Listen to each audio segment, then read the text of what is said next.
Welcome friends. आज हम maths 1 में नया टॉपिक शुरू करेंगे जिसका नाम है डिफरेंशिएशन। और स्टूडेंट, ये टॉपिक, ये जो कंसेप्ट है, this is not new for you because this particular concept we have already discussed in 11th standard। मगर 11th में उसका एक लेवल था। अब 12th में आपको उसके आगे के लेवल में ये टॉपिक को स्टडी करना है। खास करके 11th का जो टॉपिक हमने ये बेसिक पढ़ा, उसकी जरूरत आगे के कंसेप्ट के लिए भी बहुत जरूरी है। So today I am going to revise few things which are importantly required to go ahead in this 12th standard, the same chapter differentiation। मुझे थोड़ा बेसिक पार्ट वापस से रिवाइज करना है ताकि आगे बढ़ने में कोई हमें मुश्किल ना हो। ये चैप्टर को हम डेरिवेटिव्स भी बोलते हैं और you may say differentiation.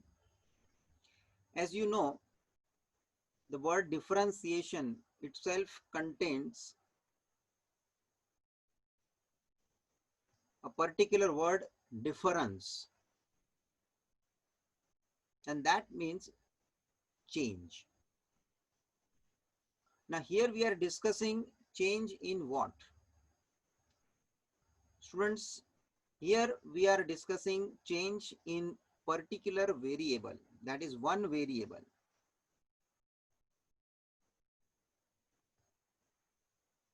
And that variable we generally say as y. And when we say y, it is our function f of x, because y is equals to function। ये आपने set relation और function से आपने ये शब्द सब शुरू किया है कि फंक्शन के बारे में हमने पढ़ा, उसके बाद हमने उस फंक्शन का यूज लिमिट्स, कंटिन्यूटी और फिर डिफरेंशिएशन टॉपिक में उसका उपयोग कैसे किया है, उसकी जरूरत हमने देखी है कि फंक्शन वाज वेरी इंपॉर्टेंट, क्योंकि उस फंक्शन के मदद से हमने आगे टॉपिक, चैप्टर्स, कंसेप्ट पढ़े हैं। So coming to the meaning for differentiation, that is a difference in one variable, हम बोल सकते हैं उसमें change। that difference, that change we find with respect to another variable,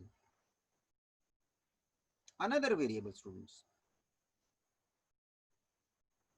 और वो दूसरा कोई वेरिएबल हो सकता है जो हमने अज्यूम किया है x। मतलब इन शॉर्ट y में चेंज आ रहा है ड्यू टू x में जो चेंज दिख रहा है। x में कुछ चेंज होता है तब जाके y में कुछ चेंज होता है। It is a functional relationship. और ये जो चेंज की हम कब से बातें कर रहे हैं, डिफरेंस, डिफरेंशिएशन, डेरिवेटिव, उसको नोट डाउन करने के लिए उसका जो नोटेशन यूज कर रहे हैं हम, that we use as f dash x। If f of x is a given function, then f dash x is the derivative we mention with f dash x। Derivative दिखाने के लिए notation में f dash x लिखा जाता है। f of x is our original given function। तो कि हर एक फंक्शन का अपना अपना डेरिवेटिव होता है। वो विथ रिस्पेक्ट टू क्या? तो कि जो फंक्शन बना है वो किसके मदद से बना है? एक्स के मदद से। तो कि एक्स में जब चेंज आएगा तो उस फंक्शन में भी चेंज आएगा।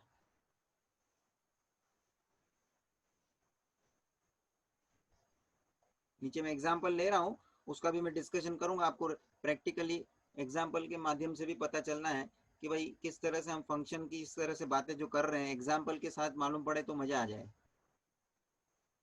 एंड आपको ये सब रिकलेक्ट होना चाहिए student, this is what your previous knowledge and this is essential कि मुझे आगे बढ़ना है, ट्वेल्थ के पॉइंट ऑफ व्यू मुझे आगे बढ़ना है। तो आपका ये 11 का जो आपने जितना पार्ट कवर किया है वो बेसिक बेस जो है वो जरूरी है इसके लिए मुझे, and therefore I am revising this.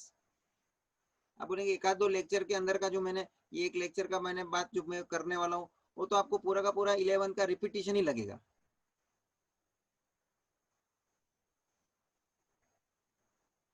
मैं डायरेक्ट इसलिए ट्वेल्थ का कंटेंट चालू नहीं कर रहा हूँ बिकॉज आई नो कि विदाउट दैट बेसिक, भले थोड़ा बहुत जिसको मालूम है लेकिन मुझे कंप्लीटली आपके नॉलेज में लाना है वापस से।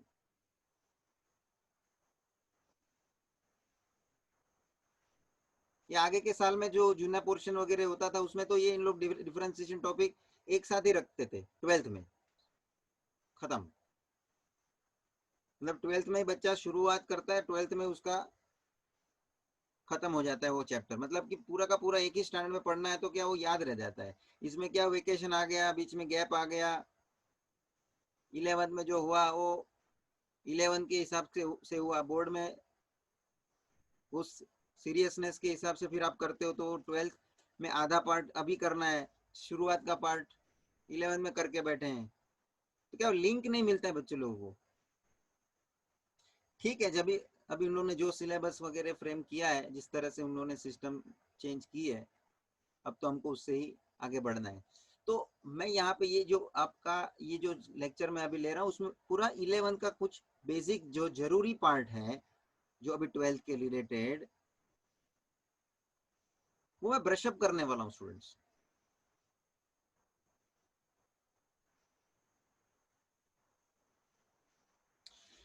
सो we are talking about the notation F dash X. F dash X कभी भी लिखा है तो वो उसका क्या होना है, डेरिवेटिव।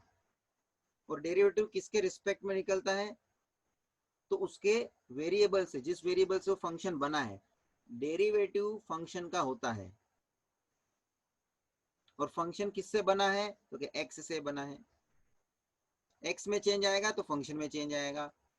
मतलब पूरा स्टेटमेंट क्या हमारा को बोलने को होता है, चेंज इन वन वेरिएबल, वो फंक्शन है, फंक्शन एफ ऑफ एक्स की जगह पे हम वाई भी लिखते हैं, वाई और एफ ऑफ एक्स दोनों फंक्शन लिखने के लिए हम यूज करते हैं। तो y एक वेरिएबल है और वो y जो जिसमें चेंज हमें दिखना है, वो चेंज किसके कारण दिखना है, x के कारण। तो अब मैं जो x और y की वेरिएबल की मैं बातें कर रहा हूं उसके लिए मैं और एक नाम आपके सामने प्रेजेंट करता हूं। तो कि y जो है जिसमें हमें चेंज दिख रहा है किसके कारण, तो कि x के कारण। जब x बदलेगा तो y बदलेगा। अब जब x में कुछ चेंज ही नहीं होना है तो y में भी कुछ चेंज नहीं होना है, सीधी सी बात है। जो x बदलेगा तो y बदलेगा। अभी घड़ी घड़ी में ये क्यों बात कर रहा हूं, ताकि आपको ये पता चले कि y is called dependent variable. बस ये नए शब्द पे मैं आ गया। तो y वेरिएबल है, लेकिन कौन सा वेरिएबल, डिपेंडेंट वेरिएबल। y किस पे डिपेंड करता है, y में चेंज किसके कारण है, x के कारण। एंड देयरफॉर अब आप x के हिसाब से सोचो तो कि पहले x बदलेगा, x में चेंज आएगा और उसके कारण y में चेंज आएगा। सो x जो चेंज हो रहा है वो तो इंडिपेंडेंट वेरिएबल है, उसमें चेंज आने का कोई भी हिसाब जो आपको दिखना है वो पहले चेंज होगा और उसके कारण y में बाद में चेंज दिखना है। ये दो नाम मैंने वापस से आपको x और y की जगह पे लिख के दिया है कि भाई y is therefore called as dependent variable and x is called independent variable। And इसीलिए तो हम स्टेटमेंट जो लिख रहे हैं ना कि change that means difference in y with respect to x। ऊपर मैंने जो स्टेटमेंट लिखा है डिफरेंस इन वन वेरिएबल, अब वन वेरिएबल की जगह पे उसकी जगह पे y लिख के स्टेटमेंट को बोलो ना, तो क्या स्टेटमेंट बन जाएगा, डिफरेंस या चेंज इन वन वेरिएबल की जगह पे y, that is change in y with respect to x, with respect to x, another variable नहीं बोलना है, x बोलना है मुझे। तो यहाँ ये स्टेटमेंट आपको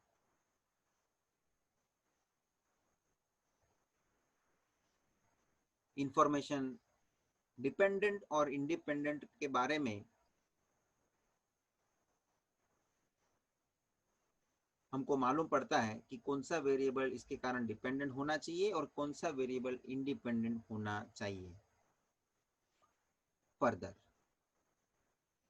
और इसी कारण से मैंने जो ब्रैकेट में स्टेटमेंट लिखा है डिफरेंस, DIFF मतलब डिफरेंस इन, और यू में से डिफरेंशिएटिंग या derivative of y that is dependent variable with respect to WRTO, ये शॉर्ट में लिख सकते हैं हम विथ रिस्पेक्ट टू। ये सब आपको मालूम है क्योंकि जब भी हम कोई भी क्वेश्चन के लिए डेरिवेटिव निकालते थे तो आप लोग ये स्टेटमेंट लिखते थे, याद करो। फिर आप डेरिवेटिव निकालना शुरू करते थे स्टेप बाय स्टेप, मतलब ये जब आप डेरिवेटिव निकालना शुरू करते थे ये स्टेटमेंट लिखते थे डिफरेंशिएटिंग विद रिस्पेक्ट टू, तो उससे पता चलता था कि हम अभी डेरिवेटिव निकालने जा रहे हैं। It gives intimation that we are finding derivative. So differentiating y with respect to x, इस चीज को लिखने का जो नोटेशन है इसको हम बोलते हैं dy बाय dx। क्या बोलते हैं हम, dy by dx, dy upon dx। d difference in y किसके कारण, डिफरेंस इन x के कारण, वो अपॉन में आएगा, देख लो डिनोमिनेटर में, डिनोमिनेटर में जो है x, तो जिसके कारण है y में चेंज, जिसके कारण है वो डिनोमिनेटर में आता है। कौन से वेरिएबल के कारण y में डिफरेंस होना है, x के कारण, वो x नीचे डिनोमिनेटर में आएगा। तो स्टूडेंट्स ये जो डेरिवेटिव की चर्चा हम जो कर रहे हैं उसमें खास करके ये आपको मीनिंग समझना है, उसके वेरिएबल्स को हम किस तरह से लिख रहे हैं, किस तरह से हम नोटेशंस प्रेजेंट कर रहे हैं, ये इनिशियली आपके लिए जरूरी है। टॉपिक आगे बढ़ना है लेकिन ये बेसिक बात कंफर्म नहीं है या तुम्हारे को क्लियर नहीं है तो आगे की स्टोरी जो भी मैं करूंगा वो कहाँ ना कहाँ आपको कंफ्यूज करेगा क्योंकि आपके बेसिक मीनिंग ही आपका कंफर्म नहीं है, क्लियर नहीं है। एग्जाम्पल खास तौर पे हमें समझना है और आपने खास तौर पे ये एग्जाम्पल देखे भी हैं, हमने डेरिवेटिव जब 11th में भी शुरू किया था ये, तो इसी ढंग से मैंने एग्जाम्पल, मगर अभी मैं थोड़ा फास्ट जा रहा हूँ 11 के कंपेयर, क्योंकि 11 में तो स्टूडेंट्स फर्स्ट टाइम पढ़ते हैं। अब ये वही चीज आपको अभी दोबारा पढ़ रहा है तो मतलब कोई आप पहली बार नहीं पढ़ रहे बात, वही मुद्दा मुझे अभी आपको समझाना है, रिवाइज कराना है, आई मीन टू से।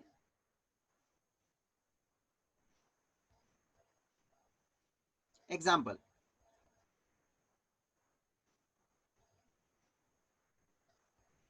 Change in demand with respect to change in price.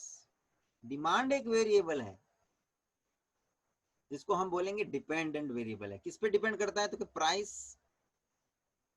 जब चेंज होना है तब डिमांड चेंज होनी है, मतलब प्राइस चेंज हो गया, ये इंडिपेंडेंट वेरिएबल है, प्राइस कभी भी चेंज हो सकता है। अब प्राइस चेंज हुआ तब जाके उसकी क्वांटिटी की जो डिमांड है वो चेंज हो रही है। I mean to say that demand is dependent variable and price is independent variable. जो इंडिपेंडेंट वेरिएबल है वो डिनोमिनेटर में आएगा, मतलब जिसके कारण डिमांड में चेंज आया वो डिनोमिनेटर में आएगा। So difference in demand upon difference in price, D upon DP. Notation समझ रहे हैं स्टूडेंट्स। अब वो मैंने एरो करके देखो dy बाई डी एक्स के साथ कंपेयर किया, क्यों, क्योंकि ओरिजिनल मेरा y और x ये दो वेरिएबल अपना जो है बेसिक याद रखना, commonly we used to write it as dy by dx when we take y and x as a variables, general variables, common variables. मगर स्पेसिफिकली पर्टिकुलरली जब हम एग्जाम्पल की चर्चा कर रहे हैं तो उसमें हम समझो कोई वेरिएबल के किसी पर्टिकुलर अल्फाबेट का इस्तेमाल कर रहे हैं, जैसे डिमांड के लिए डी को यूज कर दिया कैपिटल लेटर और प्राइस के लिए पी को यूज कर दिया. So in that context, this dy by dx will look like as dd upon dp, that is dd by dp.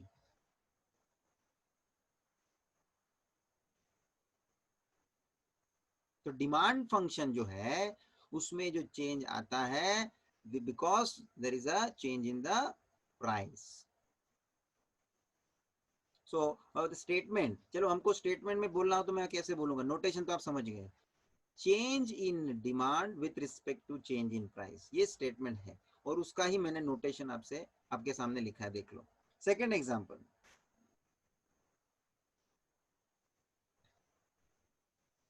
Second example,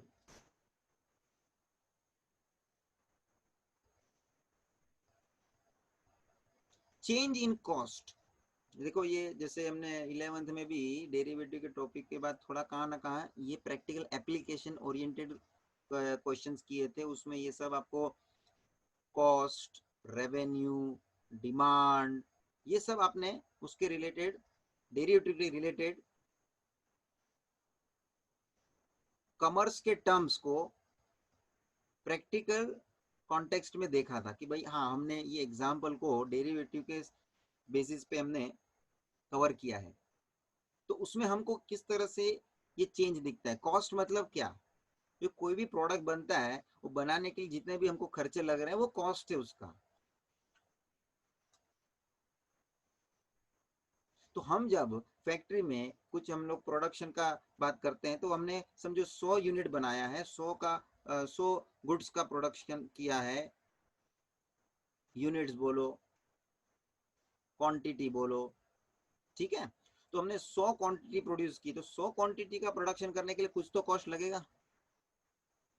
अब हम गिनती 100 के लिए नहीं 500 के लिए करते हैं, तो जब हमने क्वांटिटी बढ़ाया तो उसका कॉस्ट, टोटल कॉस्ट भी तो चेंज हो जाएगा, बढ़ जाएगा.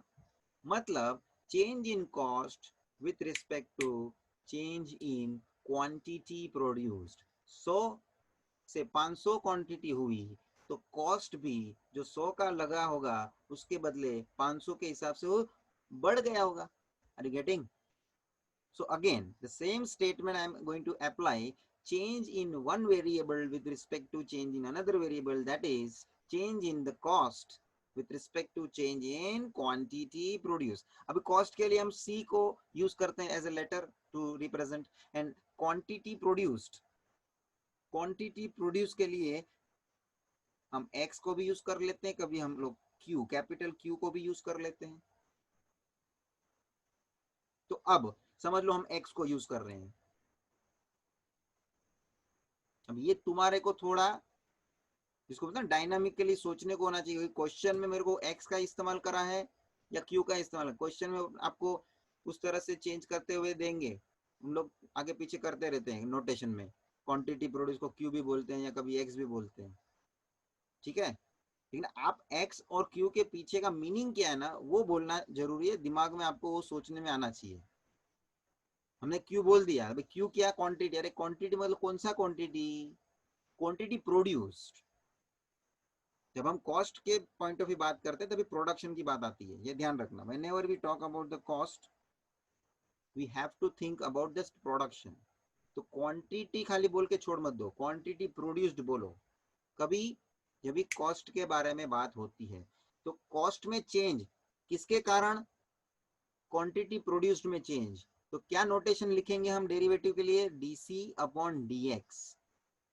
अब समझो x की जगह पे q है तो नीचे dq हो जाएगा ना, और क्या चेंज होना है देख लो.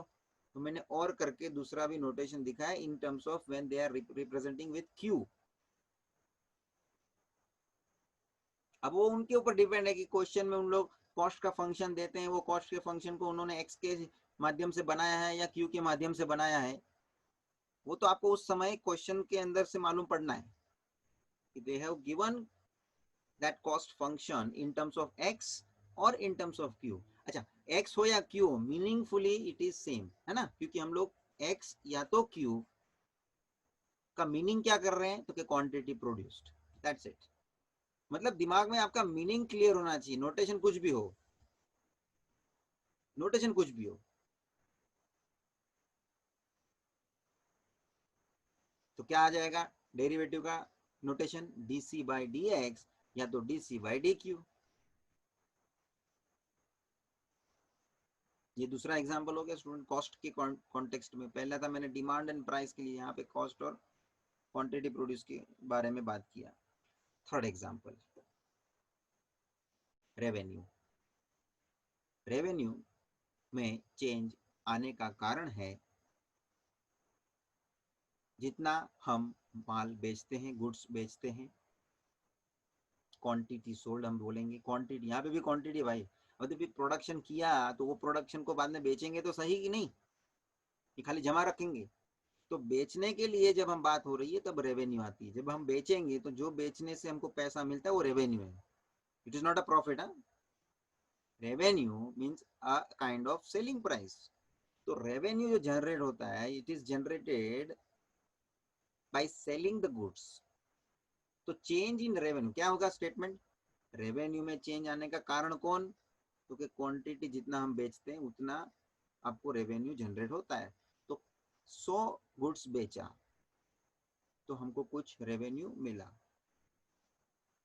1000 गुड्स बेचा तो 1000 गुड्स के पीछे का जो रेवेन्यू मिलेगा वो चेंज हो गया. मतलब रेवेन्यू चेंज कभी हुआ, due to change in quantity sold. अब जब क्वांटिटी को बेचते हो, अल्टीमेटली आप बेच भी वही रहे हो जो आपने प्रोड्यूस किया था. तो x यहाँ यूज किया देख लो, या q यूज किया यहाँ देख लो अल्टरनेटिवली. अब वो वापस मैं बोलूंगा कि वो क्वेश्चन में आपको कंफ्यूज करने के लिए x कभी q है ना, नोटेशन चेंज करते रहेंगे. मगर क्वेश्चन का बेसिक कॉन्टेक्स्ट समझो. क्वेश्चन में रेवेन्यू का डिस्कशन किया है, कॉस्ट का डिस्कशन किया है, क्या है. तो जब रेवेन्यू का डिस्कशन है तो क्वांटिटी की सेलिंग की बात हमको करनी है, क्वांटिटी सोल्ड. और कॉस्ट की बात जब करते हैं तभी हमको क्वांटिटी प्रोड्यूस्ड की बात लेनी है. So change in revenue with respect to change in quantity sold, dr upon dx, dr upon dq. और करके दोनों समझ में आ रहा है आपको भी, dependent variable, independent variable.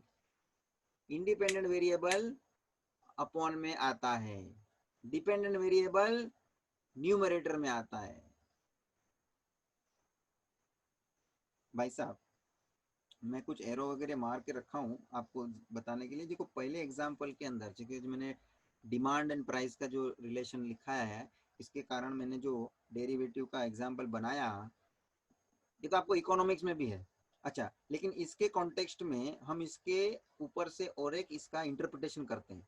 Demand में स्लाइट भी चेंज है प्राइस बदलने के कारण, तो उसको मार्जिनल डिमांड भी बोलते हैं.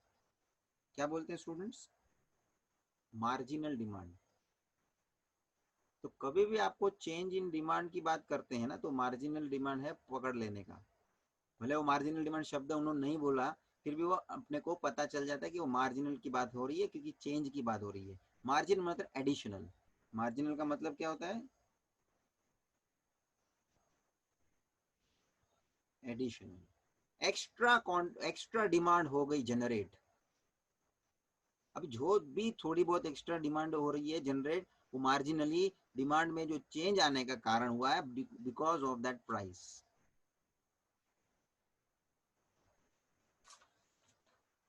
अब दूसरी तीसरी स्टोरी इसमें बीच में मत लाना कि भाई सर डिमांड तो चेंज, उसके दूसरे कारण भी है चेंज होने के, इकोनॉमिक्स में पढ़ा है हमने. लेकिन हम यहाँ जो डिस्कशन में ला रहे हैं, मेजर फैक्टर कौन है, तो क्या प्राइस. हाँ, जो ज्यादा असर करता है ना, जो कारण ज्यादा उसको अफेक्ट कर रहा है, and that is what the price. So again D D upon DP लिखा है देख लो मैंने, वो मार्जिनल डिमांड फाइंड करने के लिए है. सो इसमें से आपको एक बात मालूम होगी, 11th में भी ये मैंने 11th का नोट्स वगैरह रखना चाहिए स्टूडेंट आपने।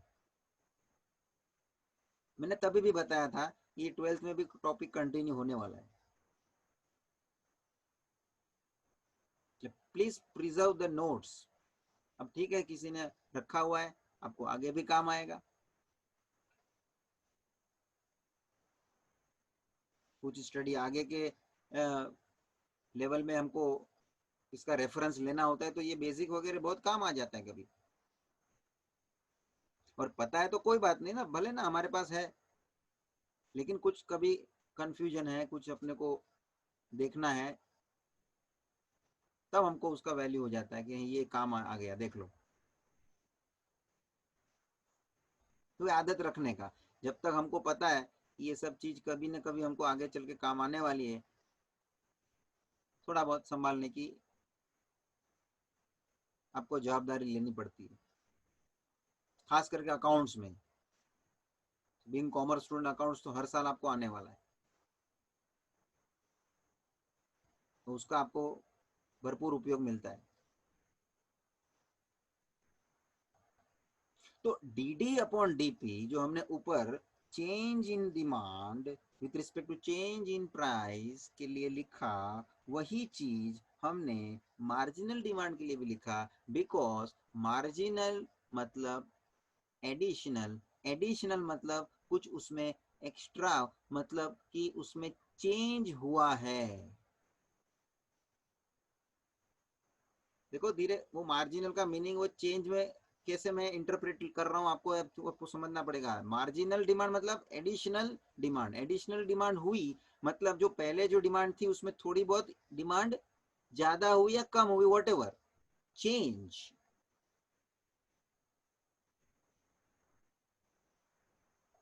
और डिमांड में चेंज आया due to price, and therefore we have to represent D D upon DP. So marginal is also a word representing for derivative. तो नीचे मैंने नोट मारा है, देखो स्टार करके, फॉर फाइंडिंग मार्जिनल फंक्शन। अब इससे पता चलता है आपको कि कभी आपको क्वेश्चन में डिमांड फंक्शन दे के बोलते हैं मार्जिनल डिमांड निकालो, तो मार्जिनल डिमांड निकालने के लिए डिमांड फंक्शन का क्या करने का, आपको डेरिवेटिव निकालने का।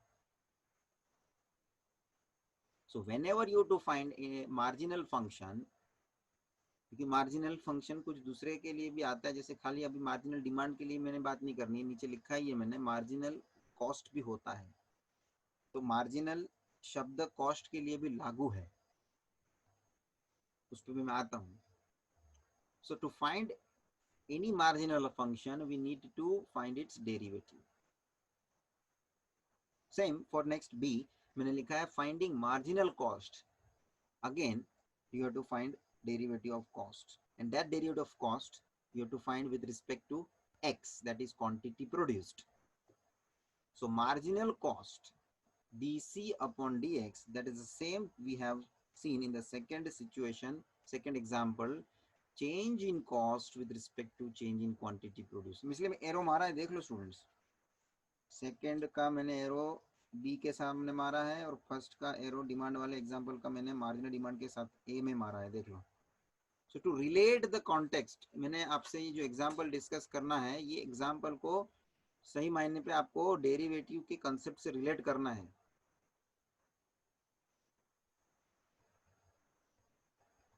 तो ही आपको प्रैक्टिकली ये डेरिवेटिव का कंसेप्ट का सिचुएशन का आपको मीनिंग मालूम पड़ता है। देखिए ये मैंने डेरिवेटिव क्या है, डेरिवेटिव के एग्जाम्पल का और साथ में उसकी नोटेशन का। डेरिवेटिव कभी भी हम निकालते फंक्शन का, निकालते फंक्शन हम y या तो f ऑफ x से रिप्रेजेंट करते हैं। डेरिवेटिव निकालना है तो उसका हम रिप्रेजेंटेशन f डैश x या तो dy बाय dx उससे करते हैं। ये सब रिप्रेजेंटेशन जो करने का, नोटेशन का जो तरीका है, ये क्लियर रहना चाहिए। कभी कभी क्या लिखा है क्या मालूम नहीं पड़ता है, वो क्या लिखा है वो कंफ्यूजन रहना नहीं चाहिए। इसलिए ये जबरदस्ती मैं आपसे बेसिक बातें रिपीट कर रहा हूँ 11 की। मालूम है तो बहुत अच्छी बात है, again I am I am saying कि भाई वो आपको, आप तो आपका 11th का नोट्स भी आप देखेंगे तो आपको पूरा रिवाइज हो जाना चाहिए। ये किया हुआ होता है ना, दिमाग में पड़ा हो होता है, लेकिन वो क्या है, जंग लग जाता है ना, मिट्टी लग जाती है, वो साफ करना पड़ता है।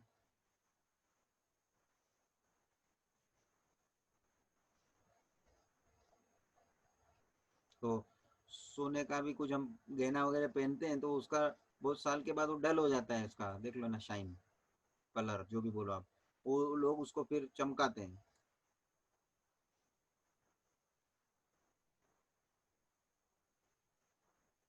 तो कोई लोगों को तो कोलगेट से खींचते हैं, जिसे दांत चमकाते, ऐसा ऐसा अंगूठी, चेन।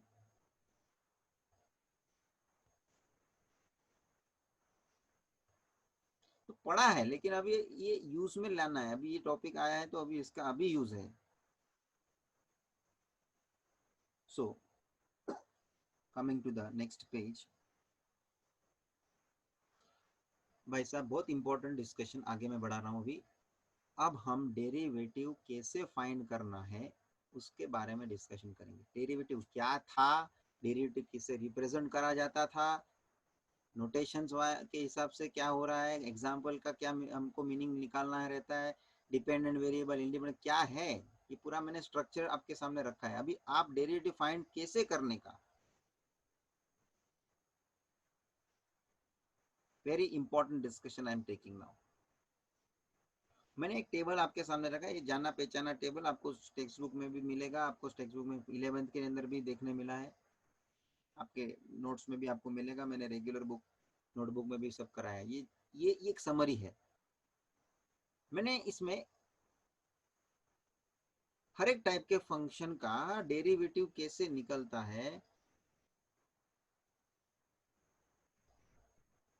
वो आमने सामने रिप्रेजेंट किया है टेबुलर फॉर्म में। देख लो, फर्स्ट फंक्शन है, अच्छा फंक्शन के लिए मैंने नोटेशन लिख के रखा टेबल पे हेडिंग में, देख लो, एफ ऑफ एक्स।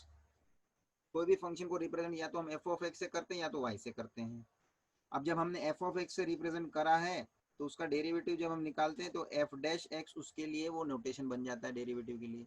और समझो हमने वाई से रिप्रेजेंट करा है फंक्शन को, तो D Y by D X उसका रिप्रेजेंटेशन बने। ये हमने अभी ही फिलहाल प्रीवियस पेज पे देख लिया कि नोटेशन क्या है। ये सब क्लियर होना चाहिए।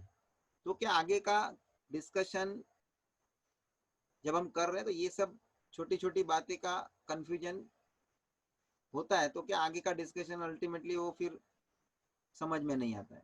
सो ये इसलिए स्टेप बाय स्टेप ये सब चीज को आपको कंफर्म करते हुए आगे बढ़ना है, क्योंकि सब चीज होता है आगे बढ़ रहे हैं तो मतलब आगे सब चीज जो भी चीज के उसका अपने को यूज है, उसके लिए हम जो भी नोटेशन वापर रहे हैं उसका मीनिंग मालूम होना चाहिए फिर। फाइन। सो पहला फंक्शन मैंने लिखा है कांस्टेंट के, जैसे कांस्टेंट को हम के से नॉर्मली अज्यूम करते हैं, सी कभी कोई सी भी लिखता है। कांस्टेंट, कांस्टेंट एनी नंबर, कोई भी कांस्टेंट अकेला है उसका डेरिवेटिव जीरो। कांस्टेंट मतलब उसमें कोई चेंज नहीं होता है, मतलब कांस्टेंट फंक्शन है एक, वेरिएबल है नहीं उसके अंदर, वेरिएबल एक्स वगैरह का आपको दिखता नहीं उसमें, देख लो ना, खाली के है। तो कोई भी कांस्टेंट है उसका डेरिवेटिव जीरो होता है, याद रखेंगे। एग्जाम्पल के तौर पे 5, -2, 11, 1005, कुछ भी कोई भी नंबर ले लो, मगर मैं सिर्फ नंबर बोल रहा हूँ, देख लो इसमें कोई एक्स का या कोई ऐसा वेरिएबल होगा टर्म नहीं है। तो any constant derivative is always zero.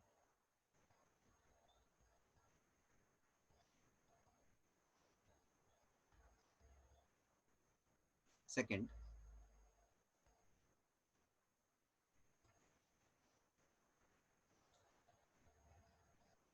X raise to N,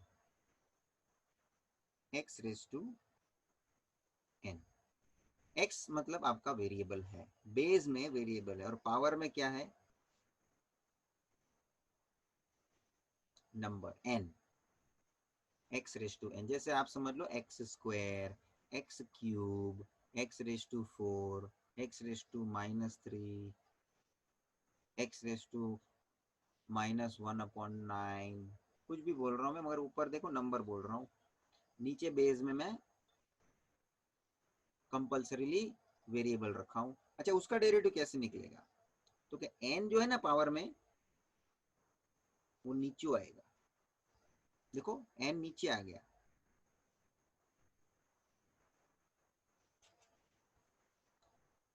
और x के पावर में जो n था उसमें से आपको एक माइनस कर देना है।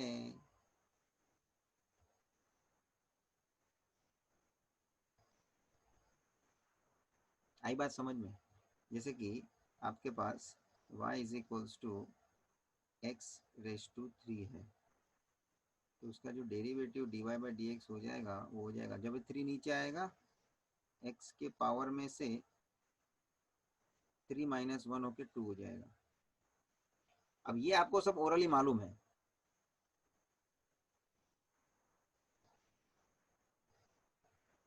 ये सब आपको ओरली मालूम है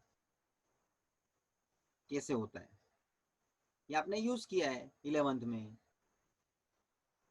ये मैं कोई भी नई बात नहीं बता रहा हूँ, मगर आपको ये पता चलना चाहिए कि एक्स रेस टू एन का ये जो फॉर्मेट है, कॉमन जनरल फॉर्मेट मैंने दिखाया आपके सामने, उसका डेरिवेटिव निकालने का जो पैटर्न है, तरीका है,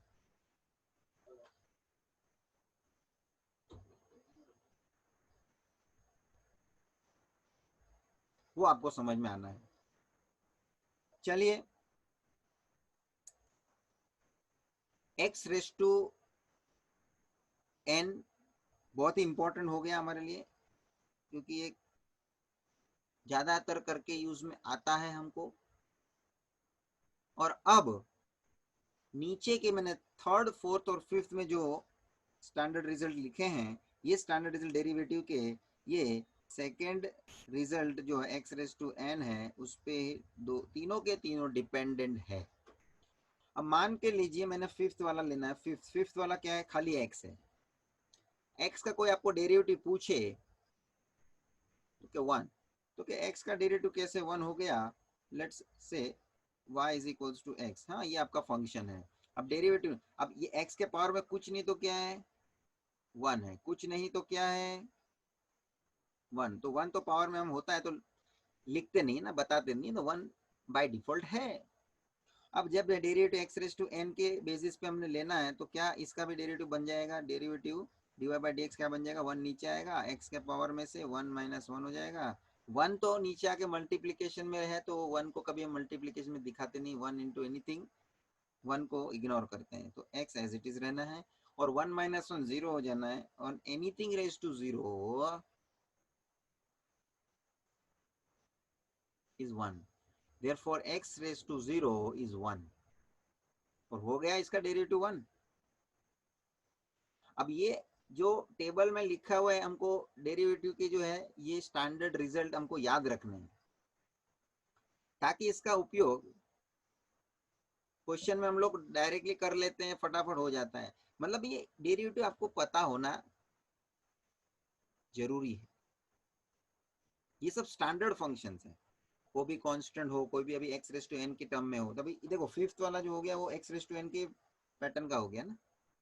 और मैंने ब्रैकेट दिखाया, देखो थर्ड, फोर्थ और फिफ्थ, ये थर्ड, फोर्थ, फिफ्थ तीनों तीन एग्जाम्पल के बेसिस पे आप लोगे बिना तो एक्स रेस टू एन के आधार पे डेरिवेटिव निकलेगा। मगर ये तीन ऐसे मैंने स्पेसिफिक लिख के रखे टेबल में कि उसका आप डायरेक्टली डेरिवेटिव याद रखने का, एक्स रेस टू एन के पैटर्न में निकालने बैठने का नहीं, जैसे मैंने ये भी निकाल के बताया। ये तो खाली तुम्हारे नॉलेज के लिए लिखा, निकाल के दिखाया कि किस तरह से निकलता है। अदरवाइज एक्स का डेरिवेटिव डायरेक्टली 1, ये आपको बोलना चाहिए। उसी तरह से रूट एक्स का डेरिवेटिव फोर्थ में देखो, रूट एक्स का डेरिवेटिव 1/2 रूट एक्स, इसका भी आपको दिखाना हो तो आप रूट एक्स का रूट जो है ना वो निकाल सकते हैं, और उसका डेरिवेटिव आप बता सकते हैं। फॉर एग्जांपल मैं ये रूट एक्स के आधार पे y का रूट एक्स के हिसाब से आपको प्रूव करके बताऊं, एक्स की पावर, एक्स का रूट निकाल दोगे तो पावर में जाएगा हाफ। अब ये जो स्टेटमेंट आ गया अभी मेरे पास, यहाँ अब मैं डेरिवेटिव लूंगा जिसमें कि x raise to half, it is a format of x raise to n, yes और no. x raise to half किसके जैसा दिखता है, x रेस टू n, तो बस उसका डेरिवेटिव भी उसी सिस्टम से निकाल लें। dy by D X is equals to half नीचे आएगा, x raise to half minus one, and this one upon two जो नीचे आया वो एज इट इज मल्टीप्लीकेशन में रहेगा, half minus one minus half. और जब भी हम कोई भी पावर को नेगेटिव से पॉजिटिव लिखना चाहते हैं तो उसको न्यूमरेटर में से डिनोमिनेटर, अभी ये न्यूमरेटर में ना उसका पोजीशन बदलना पड़ता है।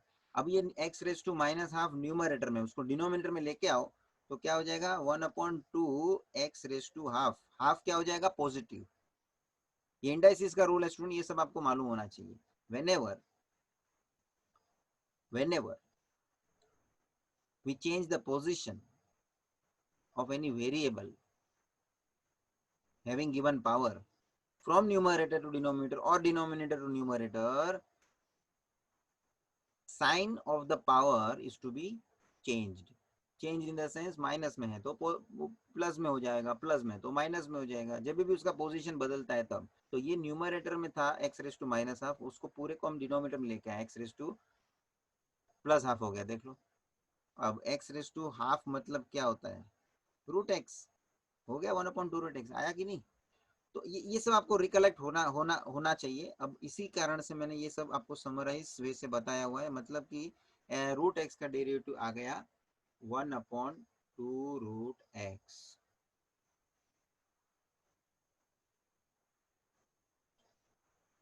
और उसी तरह से स्टूडेंट्स थर्ड में वन अपॉन एक्स का भी डेरिवेटिव आप एक्स रेस टू एन के कॉन्टेक्स्ट से निकाल सकते हैं। For example y is equals to X one upon X का डेरिवेटिव जो मुझे निकालना हो, तो अब फिलहाल तो मेरे पास जो x अपॉन में है उसके पावर में कुछ नहीं तो वन है, इसको हम ऊपर लेके जाने का तो हो जाएगा x raise to minus one. अब इसका format x raise to n के जैसा दिखने लगा, तो भाई डेरिवेटिव जो निकालेंगे हम x raise to whatever the power n is coming in the base x raise to minus one, this is minus one का मतलब नहीं, खाली माइनस रखो, वन को इग्नोर करो, x raise to minus two. अच्छा ये माइनस टू पावर है जो x के, उसको मुझे पॉजिटिव बनाना है, नीचे लेके आओ तो ऊपर माइनस वन बचेगा, x raise to minus two नीचे जाएगा तो x रेस टू टू हो जाएगा, आ गया minus one upon x square. And that is what we have directly represented minus 1 upon x square as a standard result of the derivative of x 1 upon x। तो ये तीनों को किसके द्वारा prove किया, एक्स रेस टू एन, क्योंकि ये तीनों एक्स रेस टू एन के ही उदाहरण है, बोलने का मतलब ये है मेरा। मगर ये तीनों को हम क्यों ये लिख के रखे हैं, क्योंकि ये तीन जो है वो ज्यादा करके यूज में आते हैं, हमको वाइडली यूज्ड। तो जो ज्यादातर करके यूज में आ रहे हैं उसका इस तरह से स्टैंडर्ड फंक्शन के तौर पे लेके उसका डेरिवेटिव निकाल के ले लो, याद रख लो। बेस इसका डेरिवेटिव निकालने का क्या, एक्स रेस टू एन, बस वो एक्स रेस टू एन को पकड़ के चलो। आप ये तीनों का डेरिवेटिव उसके हिसाब से आप प्रूव कर सकते हैं, जैसे मैंने करके दिखा दिया आपको। बाकी ये करके लेने की कोई बात नहीं है कि क्वेश्चन के दरमियान उसको आप इस तरह डायरेक्ट याद रखना है, डायरेक्ट उसका उपयोग करना है। हाँ लेकिन कैसे आया है वो देखने में आपको ये याद रखने का जरूरत है आपको, तो ही तो वो कंसेप्ट समझा हुआ माना जाएगा ना। खाली हम रट्टा नहीं मार रहे हैं, we are remembering with understanding. कैसे आया वो अपन को जानकारी होनी चाहिए। तो ये हो गया एक्स रेस टू एन के बेसिस पे फिफ्थ तक मैंने कंप्लीट किया। Six it is given as function a raise to x, a raise to x और seventh e raise to x, ये दोनों जो है वो एक्सपोनेंशियल है, एक्सपोनेंशियल फंक्शन। अच्छा ऊपर का मैंने बोलना रह गया, एक्स रेस टू एन जो है उसको हम बोलते हैं एल्जीब्रिक, एल्जीब्रिक function. whereas the first one was the constant function, second one algebraic function, third, fourth, fifth is an example of algebraic function. And then a raised to x and e raised to x both are exponential function. exponential function किसको बोलेंगे? तो अब वो जो algebraic function मैंने समझाया उसका opposite, जैसे कि बेस में उसमें वेरिएबल था, पावर में नंबर था, इसमें अपोजिट है, बेस में नंबर है, कांस्टेंट कुछ है, और पावर में कुछ वेरिएबल का टर्म है, a रेस टू x समझ लो जैसे। तो कि a जो है वो कोई नंबर होगा और ऊपर पावर में x है। तो जब ये a रेस टू x के जैसा समझो मैं लिखता हूँ y is equals to 2 raise to x, तो ये उदाहरण हो गया a रेस टू x का। तो वो फॉर्मूला मतलब मेरे डेरिवेटिव निकालने का क्या सिस्टम हो गया? तो कि a रेस टू x के टर्म को a रेस टू x ही रखने का, इनटू log a एक्स्ट्रा आपको मल्टीप्लीकेशन में a रेस टू x के साथ लिखने का। तो a रेस टू x का डेरिवेटिव क्या आ गया? a raise to x into log a। उसी तरह से 2 रेस टू x का डेरिवेटिव क्या बन जाएगा? तो 2 raise to x into log 2, that's it.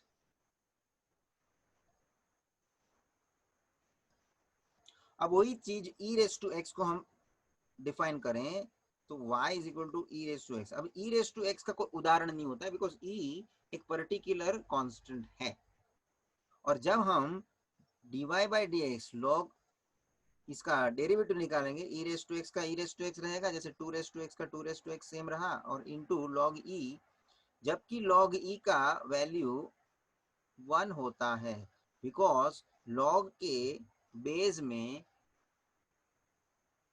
e होना है, और वो अपने को पर्टिकुलरली लॉगरिदमिक कंसेप्ट के अंदर किसी का बेस नहीं है, बेस ई पकड़ के log e to the base e 1 हो जाना है।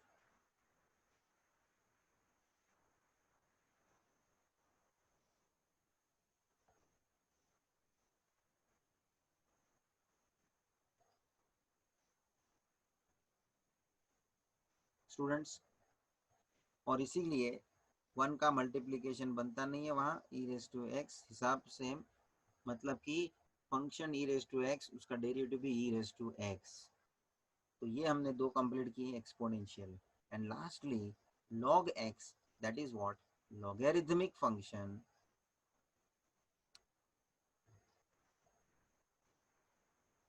लॉगरिथमिक फंक्शन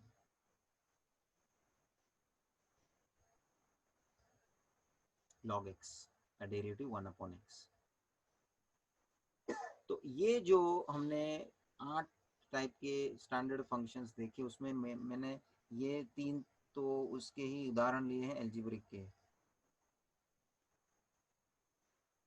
ये सब आपको याद रहना जरूरी है।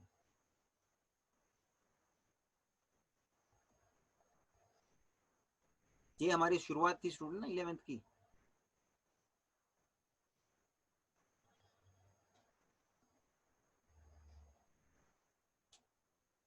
तो ये कुछ बातें हमने डेरिवेटिव के स्टैंडर्ड फंक्शन को लेके कैसे डेरिवेटिव हम निकालते हैं डायरेक्टली, और ये सभी का वापस से आपको यूज होना है स्टूडेंट। डेरिवेटिव के कंसेप्ट आगे भले बढ़ने हैं, लेकिन ये जो बेसिक कंसेप्ट में हमने जो सीखा है जो, उसका वापस से जिक्र होना है, जरूरत आपको पढ़ने ही है क्वेश्चन सॉल्व करने के लिए, इसलिए ये तो भूलना ही नहीं है।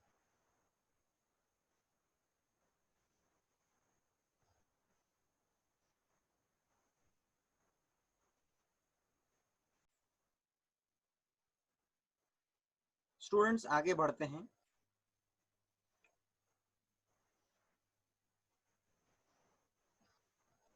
डेरिवेटिव फाइंड करने का आपने और एक तरीका समझा है, खाली मुझे इसका ओवरव्यू लेना है, बाकी इसका अभी मुझे रिक्वायरमेंट नहीं है। डेरिवेटिव निकालने के लिए आपने फर्स्ट प्रिंसिपल, या हम बोलते थे डेफिनेशन, फर्स्ट प्रिंसिपल के आधार पे, फर्स्ट प्रिंसिपल के आधार पे किस तरह से डेरिवेटिव निकालते हैं उसको भी हमने सीखा है। क्या था वो first principle? This is what finding derivative using first principle. Now this first principle was under concept of limits, और ये जो था, ये जो हमने limit h tends to 0 f of x plus h minus f of x upon h जो लिखा है, यही होता था f dash x निकालने का जरिया. So to get the function's derivative, we have to apply this limit. ये लिमिट अप्लाई करने के लिए हमको जो फंक्शन चाहिए वो चाहिए. अब आपको सपोज f of x दिया होता है, लेट्स से कि x रेस टू 4. मैं कुछ भी ले रहा हूं ताकि आपके सामने में एक छोटा एग्जांपल लेके फर्स्ट प्रिंसिपल को प्रूव कर सकूं. अब जबकि आपको स्टैंडर्ड रिजल्ट पता है, डायरेक्टली ये समझो y is equals to x raise to 4 होता तो आपका डेरिवेटिव क्या बनता था, तो 4 नीचे आता है, x रेस टू 4 माइनस 1 मतलब 3 हो जाता है. मतलब आपका डेरिवेटिव का आंसर ये हो जाना है. You can say orally this. मगर आपको जो फर्स्ट प्रिंसिपल से कैसे आना है इसका आंसर 4x क्यूब डेरिवेटिव का वो बताना हो, तो ये प्रोसीजर आपको इस तरह से करनी है. देखो f of x कंसीडर करना है x रेस टू 4. अब आपको लिमिट सॉल्व करने के लिए f of x plus h चाहिए, तो आप f of x plus h कैसे निकालोगे, तो f of x में f of x के अंदर x प्लस h, जिधर भी x है उधर x प्लस h रख दोगे, ये हो जाएगा x के जगह पे x plus h whole raise to 4 अपने जगह पे एज इट इज पावर. अब मेरे पास f of x जो तो दिया ही था वो रहा ही, f of x plus h मैंने रेडी किया है, वो दोनों चीज इसमें लिमिट के अंदर रख दो.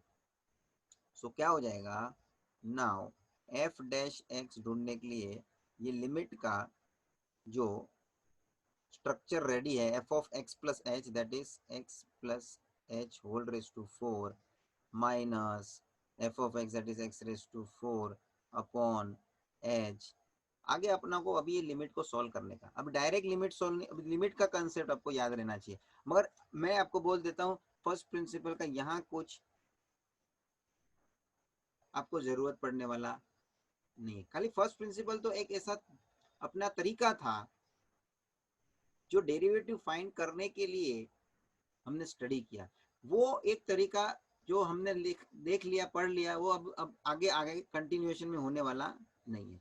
कंटिन्यूएशन में आपको आने के लिए खाली वो आप ध्यान में रखें स्टैंडर्ड फंक्शन जो इसके पहले हमने टेबल देखा, तो इसको फर्दर कैसे सोल्व, लिमिट सोल्व करने को आपको आना चाहिए, जो हमने 11th में लिमिट का भी टॉपिक पढ़ा. अभी h का वैल्यू 0 को अप्रोच कर रहा है, h का डायरेक्ट वैल्यू आप सब्स्टिट्यूट करेगा तो नीचे डिनोमिनेटर 0 नहीं चलता है, आपको मालूम है. In this situation you suppose to have solution in such a way that denominator should not be 0. Limit apply तभी होता है ना स्टूडेंट्स. अब ये सब चीज आपको लिमिट के बारे में, क्योंकि लिमिट सॉल्व करना है, लिमिट के बारे में आपको समझना है, वापस से सोचना है. तो यहाँ हम इस तरह से सब्स्टिट्यूशन वगैरह का इस्तेमाल करते हैं, वगैरह कुछ और तरीके से आप लिमिट को जैसे सॉल्व कर सकते हैं उसका हम उपयोग करते हैं. तो एक तरीका है सब्स्टिट्यूशन मेथड. तो जब हम नीचे h का वैल्यू 0 आ रहा है, डायरेक्ट लिमिट अप्लाई नहीं कर पाएंगे, h का वैल्यू जो है h टेंड्स टू 0 है, मतलब h is approaching towards 0, we can't directly apply limit. तो क्या करना जरूरी है, यहाँ हम सब्स्टिट्यूशन का उपयोग करेंगे. तो क्या जरूरी है, पुट करना t, हम एक वेरिएबल का इस्तेमाल कर रहे हैं which is to be used in place of x plus h.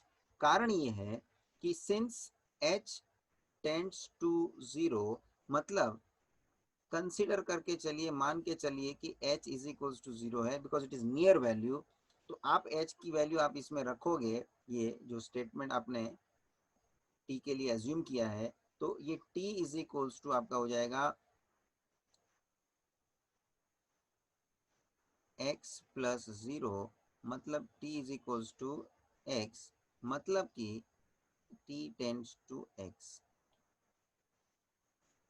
क्योंकि t भी इज इक्वल टू 0, t भी इज इक्वल टू x नहीं हो सकता, जबकि h भी इज इक्वल टू 0 हमने खाली मान के लिया है सब्स्टिट्यूशन के point of view, because h was also tends to 0, hence t is also approaching towards x, so it cannot be equal to x.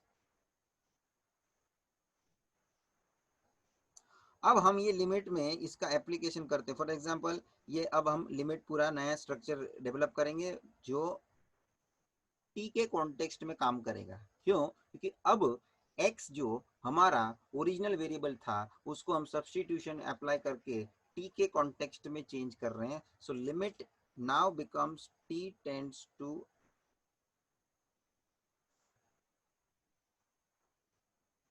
h की जगह पे रिप्लेसमेंट आना है. बिकॉज देखो लिमिट में h टेंड्स टू जो था जीरो स्टार्टिंग मतलब जो ओरिजिनली वो h को रिप्लेस होना है t के सामने. तो आ गया t. ये सब्स्टिट्यूशन का हमारा पैटर्न जो हमने अप्लाई किया है. And now the function is also to be converted in terms of t.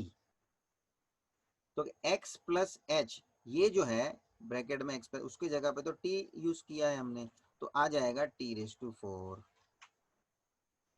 और x जो x है वो एज इट इज रहना है अपॉन. अच्छा नीचे जो डिनोमिनेटर में h है अब वो h का पोजीशन क्या बन जाएगा.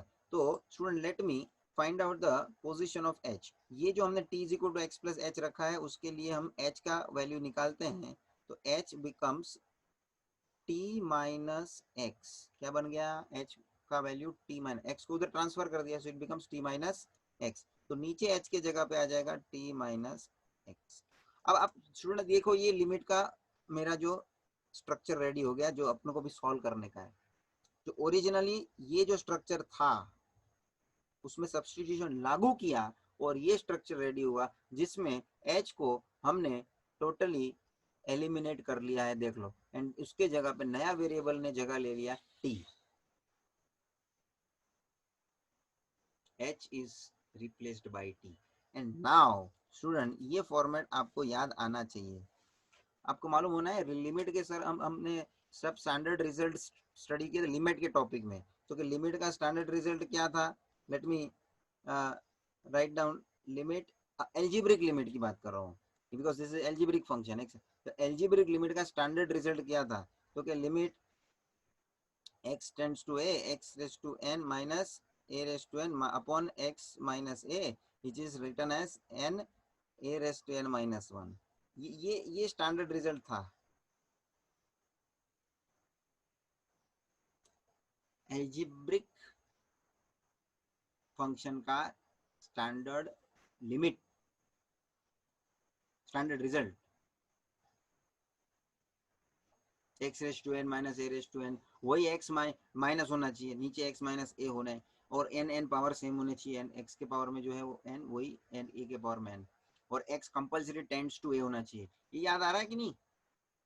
तो रिजल्ट क्या आया. n नीचे एक के पावर में से n नीचे आया, एक के पावर में से n माइनस 1 हो गया. Similarly the same structure is here available. तो अब खाली फर्क ये है यहाँ a के जगह पे x है और x के जगह पे t है. बाकी पूरा परिस्थिति पूरा सिचुएशन सेम है. तो रिजल्ट क्या बन जाएगा. 4 नीचे आएगा, x के पावर में से 4 माइनस 1 हो जाएगा और आ गया लास्ट का आपका answer 4x raise to 3 bye ले ए 4 इंटू एक्स रेज टू 3. ये तो हमने ओरली आंसर निकाला था. इधर देख ले dy बाई dx.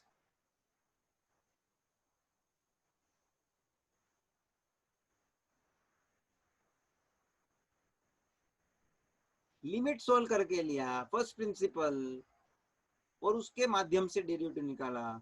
वो हमारा स्टैंडर्ड रिजल्ट के माध्यम से डेरिवेटिव फटक से देखो ना. एक ही नेक्स्ट स्टेप पे मैंने डेरिवेटिव आपके सामने आपने खुद नहीं बताना है कि भाई हाँ एक्स रेज टू 4 का डेरिवेटिव क्या आ जाएगा. तो 4x क्यूब. ये इसका कोई जरूरत नहीं, लेकिन ये मैंने इसलिए थोड़ा रिपीट किया कि ये आपने किया डेरिवेटिव निकालने के लिए फर्स्ट प्रिंसिपल का उपयोग किया. इसमें लिमिट का जिक्र किया. मैं लिमिट सॉल्व करने की बारी आ रही है उसमें भी वापस मैंने सब्स्टिट्यूशन का सहारा लिया क्योंकि लेना पड़ा. डायरेक्ट तो होने वाला नहीं था.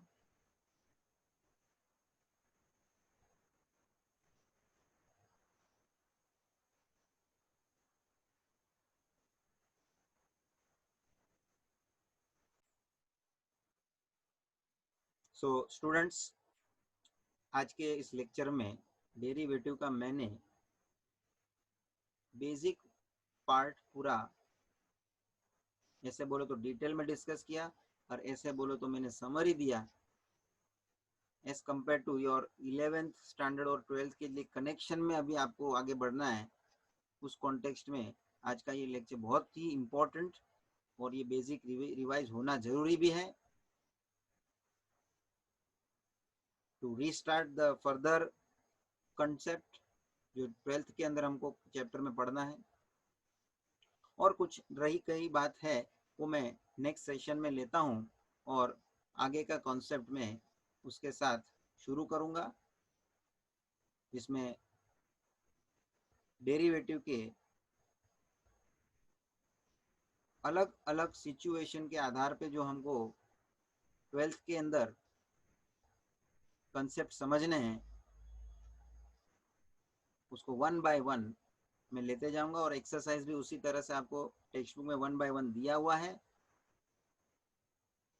सो तब तक ये पूरा का पूरा पार्ट मैं चाहूंगा आप बराबर से रिवाइज करिए। आपके पास जो नोट्स अवेलेबल 11 का है तो उसको भी रेफर करिए, उसमें आपको बहुत डिटेल में मिलेगा देखने को, और एग्जाम्पल्स मिलेंगे आपको देखने को।